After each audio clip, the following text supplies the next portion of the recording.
Mémorandum à l'intention de son Excellence, Monsieur le gouverneur militaire de la province du Nord Kivu. Excellence, Monsieur le gouverneur militaire de la province du Nord Kivu, mon général. Les médecins membres de Sinamed, Asbel et Silimed de la province du Nord Kivu réclament au gouvernement de la République démocratique du Congo le respect des engagements pris envers eux dans l'accord du 3 août 2021. Il s'agit notamment la poursuite des prises des actes administratifs, alignement trimestriel des médecins nouvellement affectés, admission sous statut des médecins NI, mécanisation des médecins, la notification du décret numéro 19/01 du 22 janvier 2019 des médecins régents et juniors du Premier ministre et l'ordonnance prise le 1er juillet 2022 des médecins résidents, médecins chefs cliniques et médecins généraux du président de la République.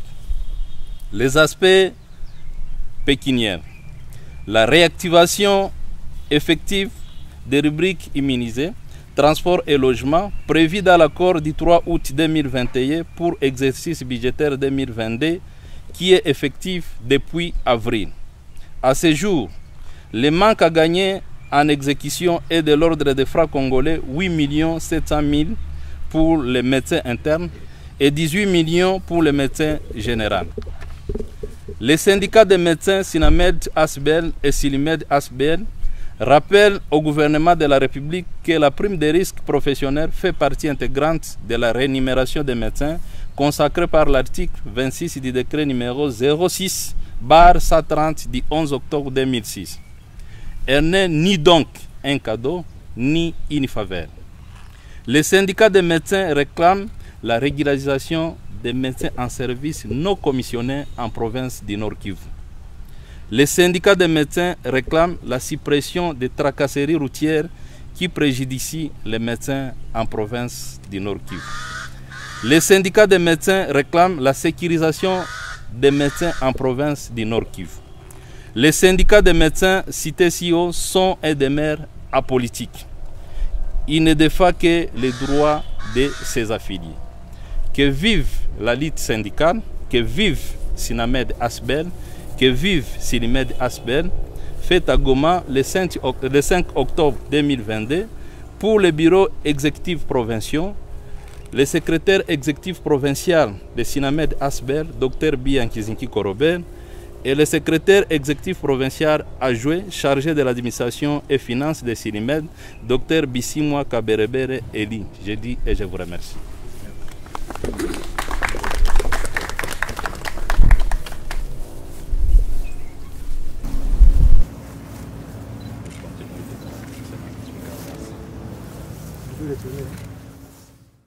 Syndicat de médecins ici au Nord Kivu a déjà un mémorandum à transmettre à la hiérarchie à travers le gouverneur de province. C'est dont nous passons à l'exercice, nous venons de passer à l'exercice tout à l'heure. Je vous remercie. C'est un acte démocratique. Nous venons de le recevoir. Vous avez lu le mémo.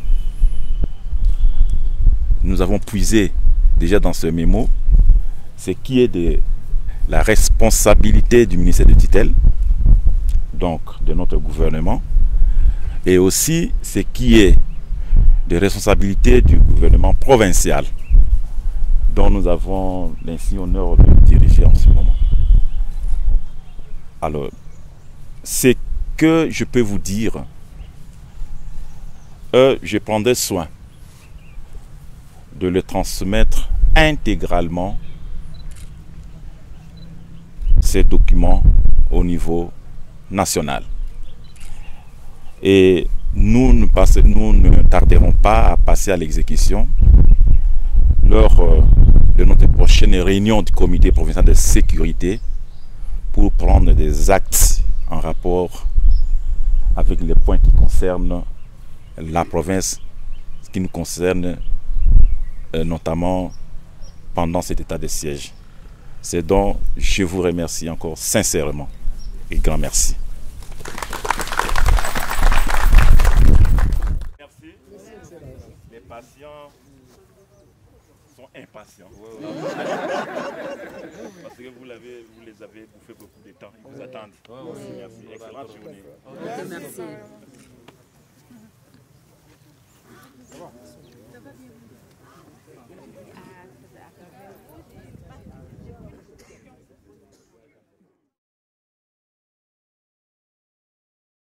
Ok, merci beaucoup. J'ai dit dès le départ que non, on va commencer par les aspects administratifs. Par rapport aux aspects administratifs, nous ne voulons pas des journaliers en République démocratique du Congo. Il y a des médecins qui travaillent une année, 2 à 3 ans sans être reconnus par l'État. C'est ce qu'on a réclamé auprès du gouvernement et le gouvernement a accepté de régulariser ces dossiers. Et à part ça, il y a des médecins qui travaillent des années sans numéro matricule. C'est ce qu'on appelle toujours des journaliers. Nous voulons que ces médecins soient mécanisés. C'est parmi nos réclamations et ça a été signé depuis le 3 août 2021, les bases syndicales avec le gouvernement congolais. Mais ça n'a pas été mis en application. Par rapport aux aspects pécuniaires aussi, il y a un décret qui a été signé depuis 2019, mais jusqu'à présent, ça n'a pas été notifié. C'était pour les médecins juniors et médecins régents. Il n'y a pas une notification, ça signifie que les médecins ne sont pas pris en charge conformément à ces décrets. Il y a l'ordonnance que le président de la République vient de signer depuis le 1er juillet, mais aussi cette ordonnance aussi n'a pas été notifiée jusqu'à présent. C'est tout ce que nous réclamons. À part ça, il y a d'autres engagements que le gouvernement a donnés, entre autres les transports des médecins, les logements qui doivent intégrer dans la prise en charge des médecins en République démocratique du Congo. C'est tous ces éléments que nous réclamons. Mais quand on réclame ces engagements, au lieu que le gouvernement réponde, maintenant, la fois passée, c'est la police aussi qui a réprimé les médecins et qui a manifesté une barbarie vis-à-vis des médecins. C'est ce que nous avons déploré et ce que nous condamnons fermement pour que ça ne se répète pas dans les jours à venir. Au niveau provincial, nous avons aussi des particularités au niveau provincial. Entre autres, là, nous sommes dans une province en état de siège. Nous voulons la sécurisation des médecins, qu'il n'y ait pas de kidnapping des médecins, les médecins qui doivent soigner la population. Ce n'est pas à eux encore d'être kidnappés. Et nous voulons l'implication de l'autorité provinciale. Mais aussi, dans nos hôpitaux généraux de référence, institutions de l'État, on trouve aussi des médecins qui travaillent une année, 2 ans, 3 ans sans commission d'affectation, alors que ça relève de la compétence de son Excellence, Monsieur le gouverneur de la province, avec la division provinciale de la santé. Nous réclamons que ces médecins leur dossier puisse être régularisé et les mettre dans leurs droits. Et aussi, les médecins, pendant les heures de service, il y a les moments, ce n'est pas à dire que nous sommes exceptés, si nous sommes des citoyens, nous payons des assurances et autres choses comme la population, mais la tracasserie routière vis-à-vis des médecins, nous observons ça ici au Nord Kivu. Nous voulons que l'autorité provinciale s'implique pour qu'on ne puisse pas encore nous tracasser quand nous allons au boulot pour soigner les malades. En général, c'est ce que nous réclamons. Et quelles sont les actions que vous envisagez vis-à-vis de ces réclamations? La première action par rapport aux réclamations, c'est venir rencontrer l'autorité provinciale. C'est le pourquoi de notre présence ici à la province du Nord Kivu. Nous sommes venus pour lui déposer notre mémorandum pour réclamer. Et heureusement que vous avez suivi que son Excellence, Monsieur le gouverneur militaire, a promis qu'il va transmettre ce qui relève du gouvernement national, mais pour ce qui relève du gouvernement provincial, il va présenter ça au Conseil de sécurité provincial pour voir tant soit peu comment résoudre ces problèmes.